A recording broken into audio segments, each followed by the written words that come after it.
Unfortunately, we have those assays just recently available, so I do not have 10 part of data which Elizabeth just presented, but I will focus mostly on our data. So I think that we need to make experience also with that chromogenic factor IX assay. And particularly that what we need to be aware of challenges which could face. This is my disclosure. So, we discussed a lot monitoring yesterday, but primarily we will focus on laboratory diagnosis, not on those things about laboratory monitoring of treatment with factor IX. We know all about discrepancy and potential problems, and it started also about 20 years ago when they take a look about potency assignment, and if you consider here that it's around 100%, you can see that most of laboratories were very well, but not all of them, and then you have some really big outliers.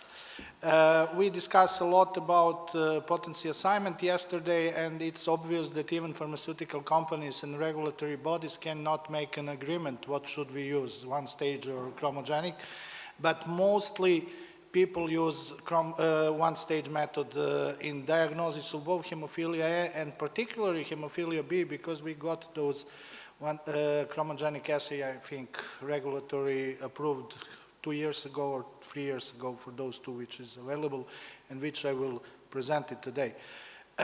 This is again known discrepancy 20 years ago in a patient with that triangle highest chromogenic, again with factor 8, not with factor 9.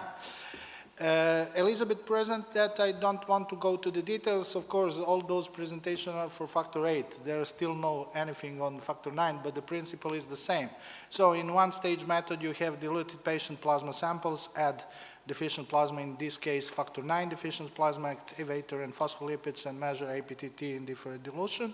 In chromogenic method, instead of factor 9 in high concentration for factor 9, you have a factor 8 with or without thrombin diluted plasma samples, and as modification of two-stage method, you actually measure activity of factor 10A using chromogenic substrate. Problem exists, of course, even within clotting method, because as for factor 8, the similar situation, or even worse, we have for factor 9, because we have about more than 20, or as Elaine said yesterday, 60 maybe in the world, different APTT reagents, so how to standardize that? As I said, chromogenic methods have been recently available, and since we at Karolinska, I have to explain maybe when we discuss about cost, our organization, because we are organizing coagulation lab that we have 24/7 lab where we perform 8 and 9 on 24/7 basis, and we have special coagulation lab where we run it in batches. We have more than 30 years of experience with chromogenic factor 8, and almost no one currently working at Karolinska can remember when we use one stage. Point with chromogenic factor 9 was that it was not available, as I repeated several times, and actually we had a lot of problems because our one-stage method, I try to avoid to speak about companies, but we have a method which didn't work on our BCS machine in specialized coagulation, and didn't work only in that Sysmex machine in routine 24/7 coagulation. For instance, lower limit of detection and precise values were about 0.15 kilo units per liter, or 15%, and then precision decreased, and I think in the last ECAT control we could not reach precision even with 30%. So it would be a reason why we decide, okay, we have to do something. And we have to do something first, like users already ROSIX chromogenic in 2012 with comparison, and then it became routine method in 2014. Then in May we changed, not because of that, because we considered that maybe Biofen is better in performance, but it's a little bit easier to settle up on our machine and to perform just technically. In comparison, in this study, we use actin FSL with, you can see here, ellagic acid as activator with soy and rabbit phospholipids. with Stago deficient plasma, and also we tested with Siemens deficient plasma and actin-FS cell. It was previously routine method. We have taken a lot of samples, actually. As I said, it's not easy to give state-of-the-art talk about factor IX chromogenic, because if you take a look on PubMed, there are only 2 publications on chromogenic factor IX. So we tried to make our own experience, and we included about 40 patients in different stages. Some of them were sampled several times during treatment, without treatment, so we tried to take everything randomly. 10 healthy individuals, patients treated with Idelvion from our Aarhus colleagues in Denmark. Then we make serial dilution in normal pool plasma with factor IX deficient plasma for Siemens. And then we ran also some NECVAS study samples in those which Steve presented yesterday.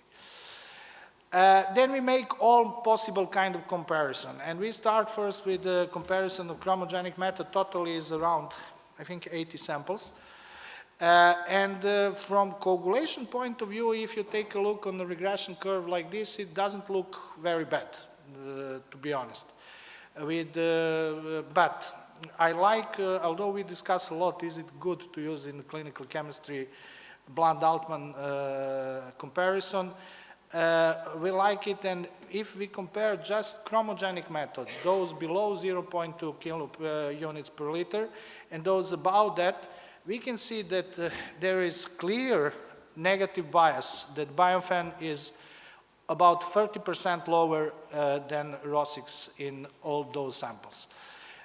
Those bias started to disappear because you have no clear bias, because it's against both sides of the line with higher values, particularly in those about 0.6.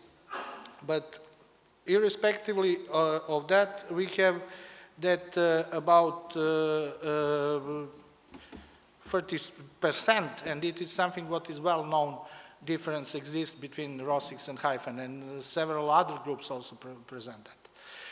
Situation is worse when you take a look on comparison between any of those chromogenic assays against standard clotting assay. We can see here it's not look as good as previous.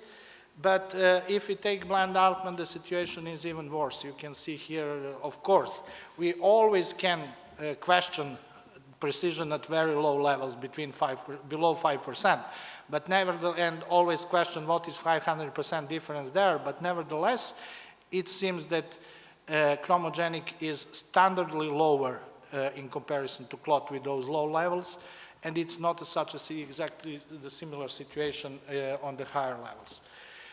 Taking into account another chromogenic assay, we can see a little bit better, but almost in the same level, maybe not average BS, not 150, it's about 100%.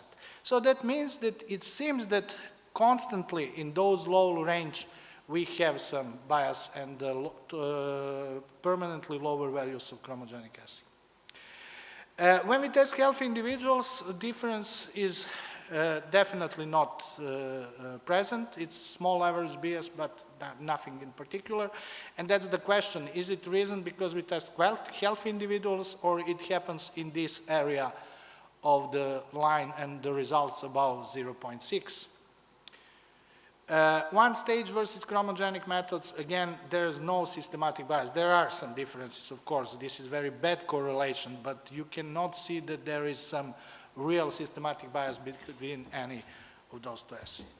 And even considering reference range, although it's a bit better with Biofen, there's not such a big standard deviation, but they're pretty close. So we come to that, our difference is patients dependent actually. Because we were not sure what happens with only patient data, we tried to make that serial dilution and test with chromogenic methods. And you can see pretty consistent during the time. This is 2 dates, 2 different weeks in March last year, and average. And it seems that, again, with lower values, particularly Biofen is permanently lower than Rosix. And one stage versus chromogen, that difference with low values still exists, but definitely lower if you consider that this is very low values, definitely lower than in patients. And so that's, again, that is difference really depends on patients. This is something what make me not to sleep, and you will see in the next few slides. When we take severity of hemophilia, and those considered as severe or moderate or mild, and comparison between the assays, again, of course, with 1%, it's not easy to say what is really 1,200% bias, but nevertheless, it's obviously that there is average bias about 400, 200, and then it decreases, but all the time with chromogenic assay lower than one stage. Again, that's what Elizabeth mentioned. It's arbitrary taken what is important difference between one stage and chromogenic taken from factor VIII. We have that it's twofold discrepancy. And we can see here that actually we have a lot of such discrepancy if you consider biofen and, for instance, both Stago deficient and Semen deficient plasma. There are some smaller difference here. But to make life even more complicated, if you take a look on those red, it does not look that for at least some of those samples such a difference exists for RO6. So biofen is lower, you have twofold difference, but with RO6 we do not have in some particular patients. To be honest, I used to say I was to be hematologist until 15 years ago and treated patients even with hemophilia. Particularly, I'm not sure that I would be very concerned for this, but the point, because all of them are mostly mild patients, and if you get a diagnosis of mild hemophilia, it would not be such a problem. This discrepancy has also been presented very nice, and it's a publication of our colleagues from Malmö, where they found that almost all discrepancies, but very interesting, opposite to that what we found with the lower chromogenic assay, they found that chromogenic assay is higher, as Elizabeth showed that it could be with both direction. And interesting enough, they found all those discrepancies about twofold with the same mutation, C572G2A, and mutation precisely beside, not the same, but in the same region. And they also showed that actually, irrespective in small number of patients, what one stage or assay they use, difference is permanent in those three patients.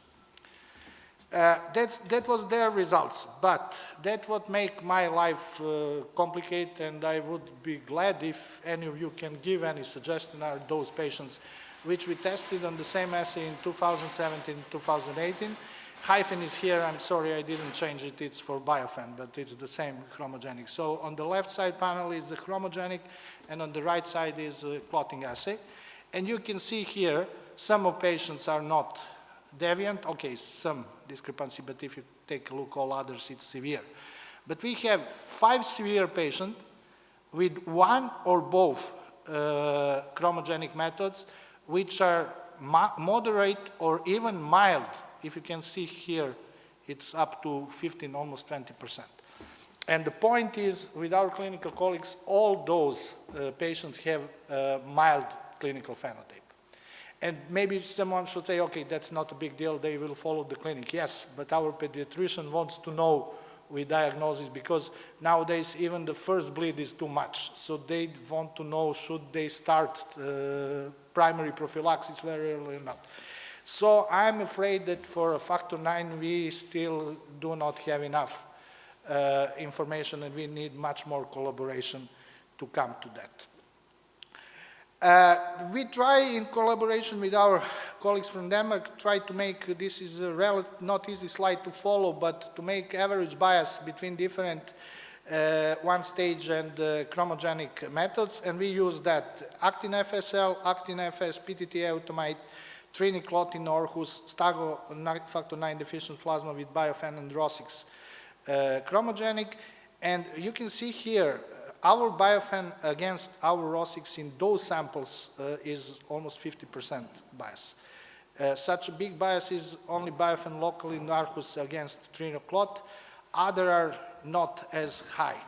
But you have to understand that some of those patients are also treated. Some of those patients are also treated with Idelvion. That means that potential overestimation also exists. So it's not easy to make any conclusion from those random samples, but nevertheless we can face the problem with bias, which we can face in the future also. There is one good news that biofen is pretty stable. So it means that bias between 3 different repetitive samples is just 2%.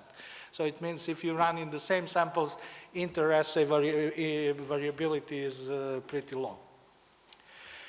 I will not go to the details that what we discussed yesterday, and that's also make life even more complicated. That's the difference between recombinant factor IX potency assignment, and I just would like to show you that what I presented yesterday and what I think it's a potential solution even in monitoring of extending half-life factor concentrate, that maybe we can test locally. The reason why we test all those assays, I got a question yesterday, is that we have those assays in routine work. Actin FSL, as we have it in testing of other factor deficiency in special coagulation lab, Actin FS in our routine APTT method in 24/7 lab, PTTT automate as our method for lupus testing, and those two. So we test all of those, and we think it's probably, we do not have locally in the single lab better solution what we can use at the moment than to test our own assays and try to find best possible combination if it's possible and if it's possible to find. We discussed a lot in preparation of this meeting and also publication and paper what should be the message. And to be honest, it was not easy for me because I really don't have enough data in the hand to say what is the real in factor IX. I do not have any doubt for our lab that we will continue to use factor IX chromogenic as a first line, but absolutely with one stage as supplemental method. But it seems that both one stage and chromogenic assay can be used for diagnosis. Misclassification of severity described for one stage, mutation associated with lower one stage than chromogenic. Again, I'm not sure that it's clinically so important because all of those patients are mild moderate. But that's what we notice in those our patients, and it would be unserious to present the genetic data I just got this morning, just the place. So in those 12 discrepant patients, 7 is in age region and 5 is in B region from 3 and 4 and 2 different families. So it seems the discrepancies, we didn't go to the details I got this morning from my postdoc. So I hope that we will have the results for European thrombosis and hemostasis meeting, but it seems that even that is genetically dependent. Monitoring for the treatment with standard concentrate, it seems that both one stage and chromogenic works well. Extending half-life, you had a lot of opportunity yesterday to hear about that. This is one question what we discuss a lot, and I think every time, because my country of origin or my first country, my second country is Sweden, my first country in Serbia, and when I discussed there with my colleagues, they all directly said, oh, it's too expensive to use. Actually, Karolinska, and although people consider Sweden as an economically powerful country, Karolinska definitely would not use chromogenic assay for 30 years if it would be much more expensive. Considering factor IX, Stefan mentioned yesterday that in the States it's not allowed to use that what is not approved by regulatory bodies and not in insert sheet. But I tried to read, although it's not quite new, it was from 2017, both ROS6 and biofen insert sheet. And it's clearly stated in both, in ROS6 that you can freeze reagents on -20 or -70 for 12 months, and for biofen on -20 at least for 2 months.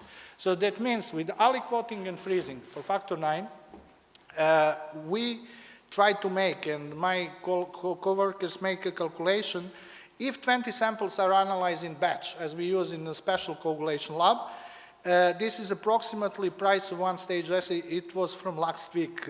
Swedish crown is not in very good condition nowadays, so probably it's a little bit less even in euros. But more or less, this is the price. Slightly more expensive chromogenic assay. And if only one sample is analyzed, and here we consider controls, because if one sample analyzed in 24/7 lab, you always run at least 2 controls in that run, or you run the controls in the batch. Price just of reagents is even slightly lower with chromogenic. And at least that's what I got as explanation of our staff. It's definitely easier to perform chromogenic assay. So, message to take home, again, when I make the first draft of this, I took those 4 points. Then I changed. I don't change the first one. Close communication between coagulation lab and hemophilia is essential, and I think that we have to talk, and that's the most important. We are lucky enough that we have our coagulation clinic in the same, almost in the same corridor, so we communicate at least on ordinary meetings 2 or 3 times a week. This was my first idea with the experience from factor IX, that chromogenic factor IX is recommended, but then I changed, seems to be warranted. At the moment, we do not have enough data. As I said, locally, we can make our own decision, but at the moment, we cannot say, is it better or worse?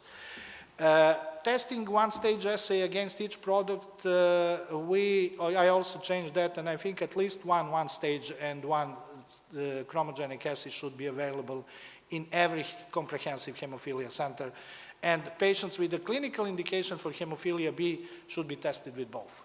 This is something what we have from hemophilia A, but I think it's even more important in hemophilia B. This is using, I keep this, because if you are not in a Steve lab and can do whatever you want, my lab manager does not allow me to do that, so I don't think that product-specific standard seems to be feasible. And at least in our hands, aliquoting and freezing make cost comparable, and that's not a question, I think. So with that, again, as from yesterday, I make by myself, because it's not easy to find the original. This is New Karolinska Hospital, a new part of Karolinska Institution. We are all very proud on that, but I'm proud on my colleagues, also who is a chemist, young and very prospective, Nida, who has run all those assays. So you can imagine how it looks with her bosses and also with my manager to take her 3-4 days to run all those samples. So that it is possible in such a big lab. And also in the bottom line, last 3 is our clinical colleagues from clinical department. So thank you for your attention.